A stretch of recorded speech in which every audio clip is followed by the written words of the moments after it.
Hey everyone, Shawn and Savannah. She's back and she's looking really great.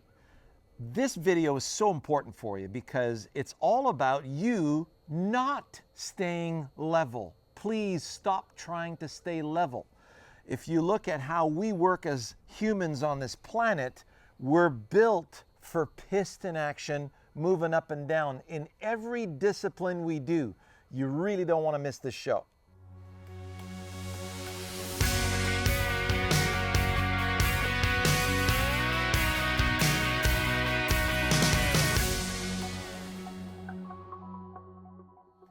Sav, if you were going to walk, let's say you're going to walk towards me, what's the first thing that needs to happen? You need to fall. Yeah.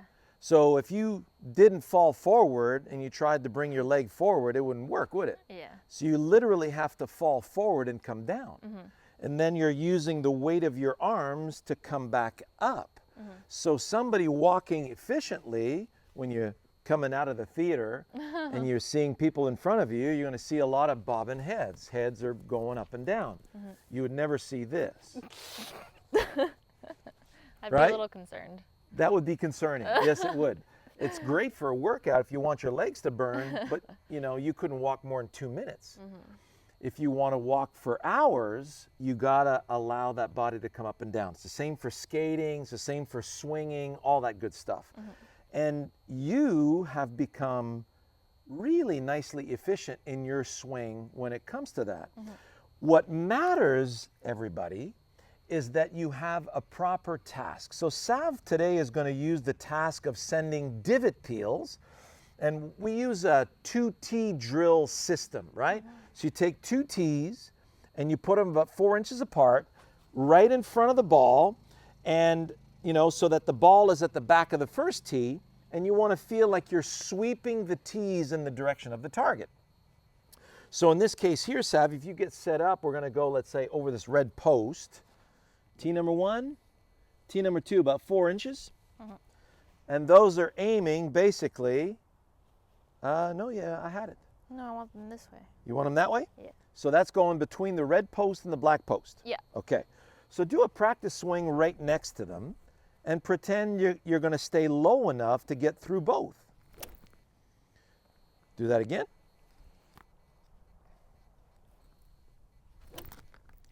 And if you stay at the surface of the grass, are you going to hit it solid? No.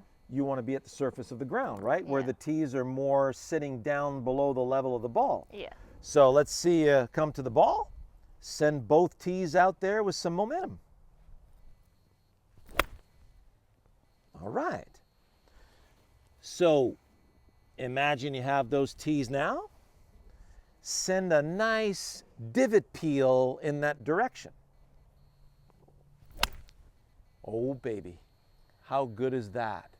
Now, watch this in stop action. And you'll notice in the backswing, the first thing that Sav does is she comes up. You'll see her head in against the backdrop here. And then as she's getting up to the top of the backswing, the brain's got to go get the ground. You'll see her lower beautifully. She's using the ground to collect the grass from here and send the grass out into the direction that she wants to send the ball. This is critical. If you try to keep the same level on the backswing, then you're causing your legs to resist the backswing. So what ends up happening, if you do a practice swing in front of the camera here, like you're going that way, Sav. Okay? So if you try to keep your knees bent the same level into the backswing, do you feel the same amount of power, of potential power in that swing? So go ahead and go to the top and stop. So notice how she comes up. Because she's up now, she actually can use downward momentum to go load the ground. She's loading the ground with her legs, and this is what lowers her back to the ground to go collect the grass. Now, here's where you really don't want to worry. This machine that you have is Pinocchio without strings. It is an absolute gravity genius. So would you ever, Sav, go down here No. to collect grass. It doesn't make any sense. No. So your brain is always seeking the path of least resistance. Yeah. So if you allow it to do the task the way it was meant to, it's going to use the legs to heave up in the backswing, to give it some momentum, that downward momentum to get the ground so that we can use the legs to remove the body out of the way so that we can send the grass that way. And in so doing, you come right back up, right? So let's see that again. Effortlessly send grass clippings in that direction. Awesome. Beautiful divot. Excellent contact with the ball. Send those clippings out there. Wow. And you even got a little bit of a recoil on it. Yeah. See, that's the other thing too. I don't want you to worry about that. Jack Nicklaus in his prime, you would see him go and have this beautiful squat and clear. When that leg is using the ground to get him out of the way, it would actually push him up and away. Yeah.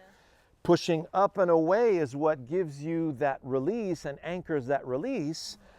And then he would fall back, Okay. right? Yeah. So if you look at walking and cutting grass, something you've become really good at, so show me you walking and cutting grass and sending grass clippings to target. Next row. Send the grass. Send the grass. Fantastic. So as you're walking, notice, look at this last two divots. Yeah.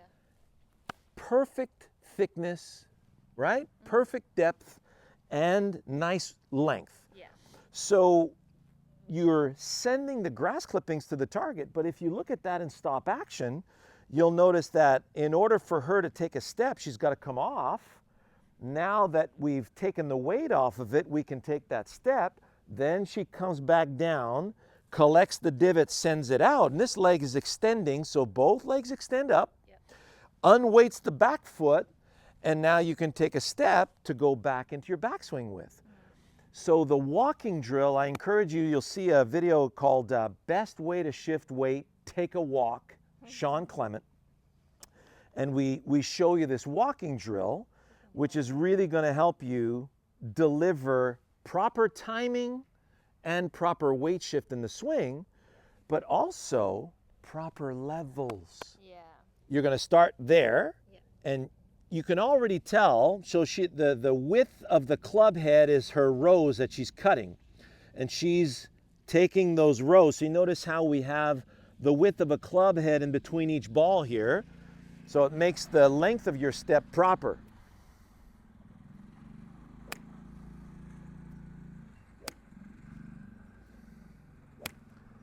Nicely demonstrated. The last one was a little thick. It was just getting a little. Right, so sometimes when you're a little bit off in the contact, it turns in your hands and it tends to derail you, but you did brilliantly on that. Yeah. So stop trying to stay level, get yourself a proper task, send grass clippings to your target with freedom. As long as you have a specific direction to send those grass clippings and you're sending them out toward the target, let the brain take care of doing the rest for you. Nice job, Sav. Thank you.